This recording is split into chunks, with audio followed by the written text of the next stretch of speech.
That was Beyonce playing with those speakers. I need a French response. Inspired word, make some noise. Yeah, that's more like it. In case you weren't paying attention, you're at the world famous Inspired Word. In case you don't know why you're here for the Thursday night reading series of poetry and prose. And in case you don't know who I am, no, I'm not Gemineye the poet. He's off tonight, but I'm filling in. My name is Nexus. Next class. Thank you. Yeah. I'm actually the Tuesday night host for the Inspired Word series, but we're hanging out here Thursday night and we're going to have a blast. All right? How many are here for the very first time? Okay. Well, I say welcome to all of you, and I guarantee before the night's over, you're going to feel like you're at home. All right? But the Inspired Word, this is not your father's open mic series. It's not a series, this is a movement, as a matter of fact. This stage has played host to Grammy Award winning or Grammy Award nominated singers, Emmy Award nominated actors, Golden Globe Award winners, American Idol finalists, comedians from HBO's Politically Incorrect, poets from HBO's Def Poetry Jam, award-winning writers, authors, and everything comes right through these doors, right to the stage. And what you're in for tonight is going to be a sampling of that. We need to start picking up the energy.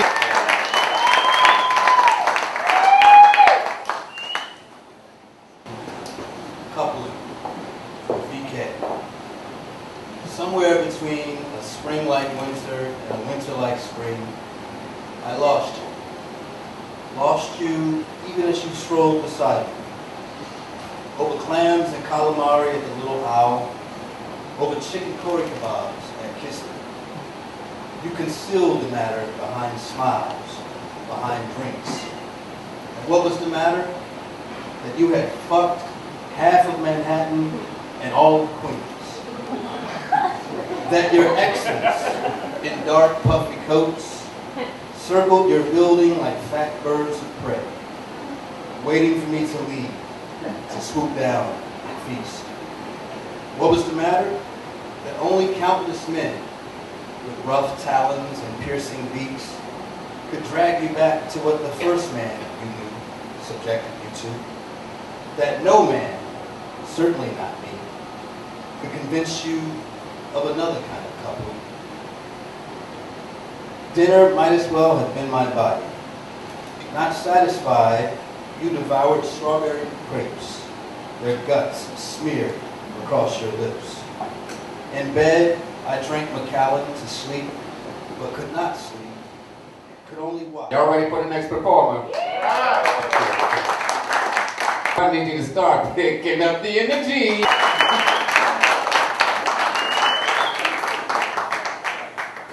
Hello? Hello. I'm Morty Mandel, I rap real well. Give me 5 minutes time to talk and rhyme. I'll make you smile all the while. Let me kick it a minute with you with this one. It's called Bed Bug Rap. At night you're in your jammies, fast asleep. That's when bed bugs start to creep. They crawl on you and say, hey bud, can you spare some drops of blood? Blood is the only thing they can eat. No veggies, no fruit, no bread, no meat. They're reddish brown, thin, flat and brown. They emit odor but don't make sound. The average bed bug does grow to around 6 millimeters or so. Since their bodies are flat and thin, in little crevices they can hide in. After sunset, when night does fall, out of the crevice the bug will crawl. While you're sleeping and sawing wood, it sticks its pokers in you real good. But the next thing the bug does do is inject some of its spit in you. You barely feel its poker prick because the spit has anesthetic.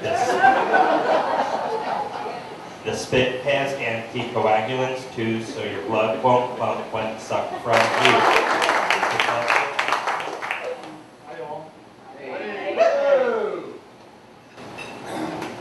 This poem is called This. Yes, this poem is called This. Untitled won't do, as it is about something called this. And as such, is it is nameable, typable, this.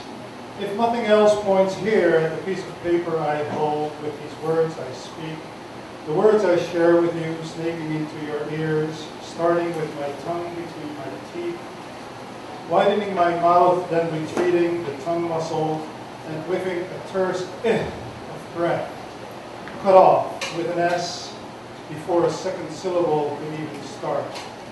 An S elongating into your auditory canal to ask you if it is better to call this poem something else, or is it?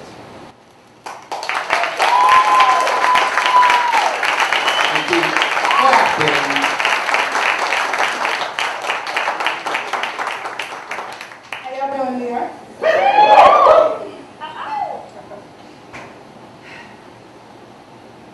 Boy, you're making me high.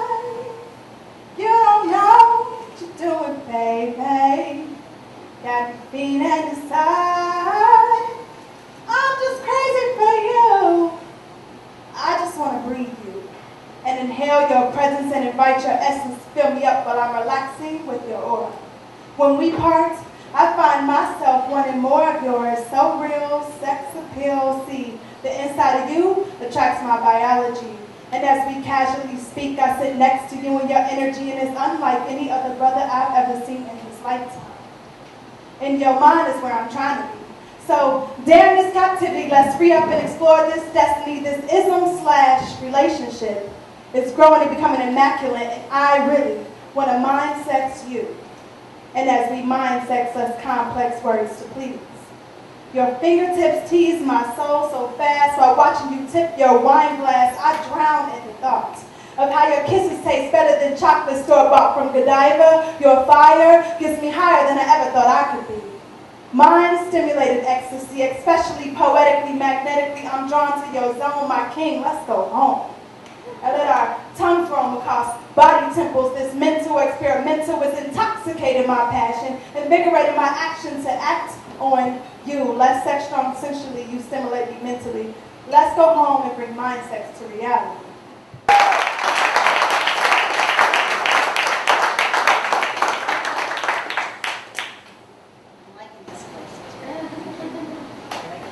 Firecracker. For the 4th, I put up the tree and decorate the fake with glow-in-the-dark, hard-boiled eggs and strands of twinkling jelly beans. Valentine's. Trick-or-treat, kiss my feet. I'm dreaming of a happy birthday Christmas by baby. If I don't fluff the couches for the bunny and Santa, they'll take the presents back because my gratitude card has a malfunction.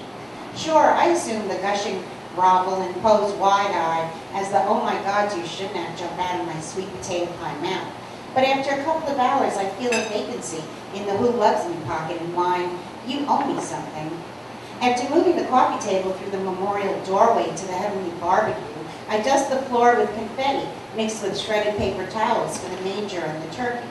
I love the crude gobble-gobbles jumbled with the oohing falsetto of shepherds. I imagine St. Oprah's diamond halo, and I wish I had the money to heal all the boo-boos of the world, to give fashion makeovers to the laborers, and to open new schools in my name. So I write a hymn in her honor. Oprah loves me, this I know, because the TV tells me so.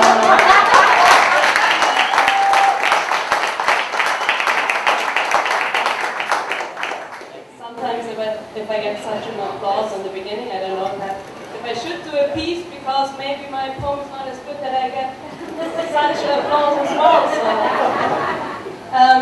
So, yeah, I'm from Germany, so I could do a German piece or I could do an English one. I don't know. German. So, do you feel sometimes like a fool? Yeah. So this piece is about fools. Ich bin ein Narr und die Worte sind verflogen. Auf dem Dach der Welt haben sie sich verbogen und ich, arme Wicht, fühle mich betrogen, denn der Sinn der Stimme hat nicht gelogen. Der ganze Sinn ist leider nur, ich denke, also bin ich. Und bleibe stur. Gehe keinen Schritt weiter, ohne zu hoffen. Mich hat der Pfeil des Helden hart getroffen, weil ich nicht mein eigener Held war. Sehe diese Wahrheit im Sinn und klar. Doch werde ich mir meiner selbst nicht gewahr, die Narren umzingeln mich mit ihrer Maskenschar. einen Lebenssinn geben? Ich lache darüber und fühle mich schweben. Der Sinn ist, dass es keinen Sinn gibt und bist du nicht von dir selbst geliebt, wie sollen dich die anderen akzeptieren, um gemeinsam mit dir den Weg zu manövrieren? Sich seines Selbst nicht zu genieren, ist ein Schritt, sich selbst zu formulieren. Doch ist es schwerer, als einfach zu sein. Aber was bedeutet es schon, einfach zu sein? Niemand hat gesagt, dass es einfach ist.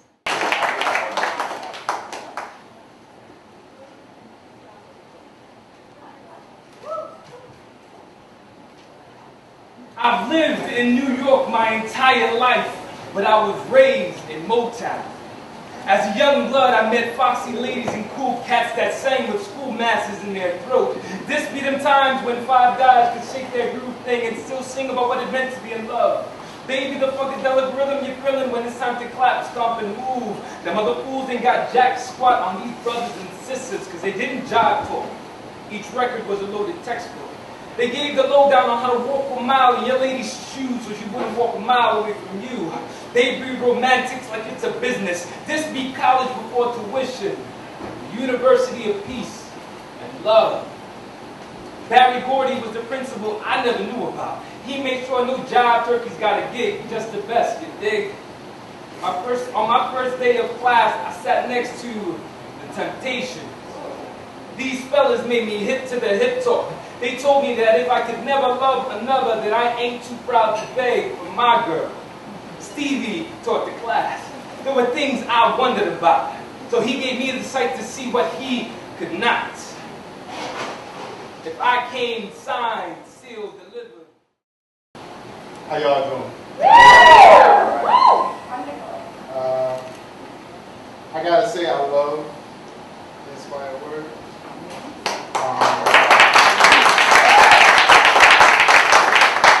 And I don't use that word too lightly, but this one is called Sistina in Black. Inez darted through the smoke-filled house, knocking over the framed picture of Ramonia, her grandmother.